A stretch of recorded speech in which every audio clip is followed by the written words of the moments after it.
Welcome to our Devos, and we are calling this week Trial Talk.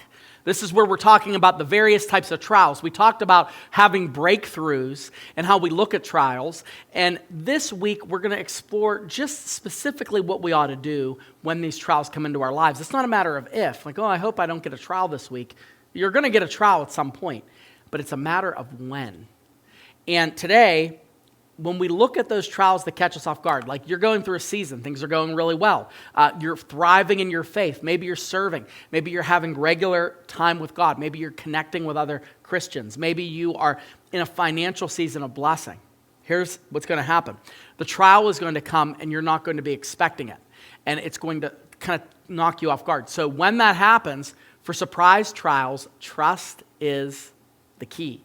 Trust is the key. What's that mean? What that means is we have to evaluate our lives not based on how well we're doing, but on how good God is.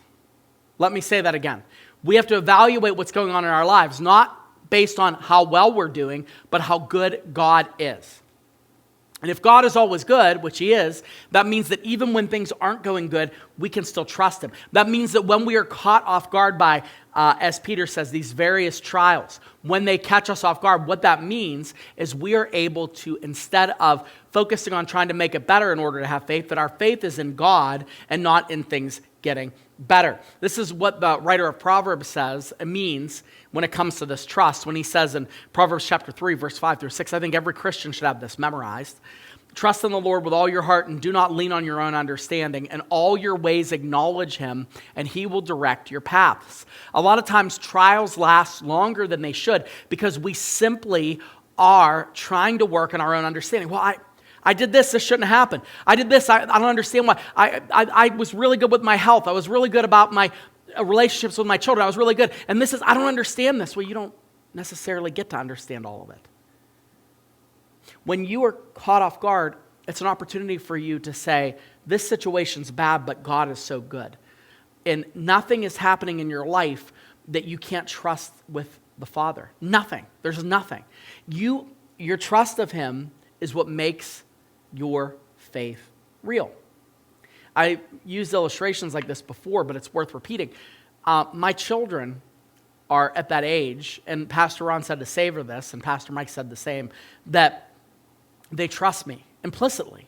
So if I tell them, don't do this, why? Because I said so, they believe that I, as their dad, have their best interests at heart.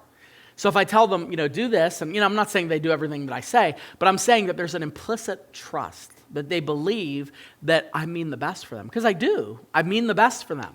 Now, I'm an evil father, meaning I'm a fallen man. I have problems, character issues, all that. I'm just as evil and wicked as the next person. So how much more ought we to trust God, right? How much more ought we to trust Him when these trials surprise us? And knowing that He knows what we're going through and that He's going to see us through it, that you're not going to be alone. So trust is the key when you're taken off guard, when you're put on the wrong side of everything. Trust is the key to you getting on the other side of that trial.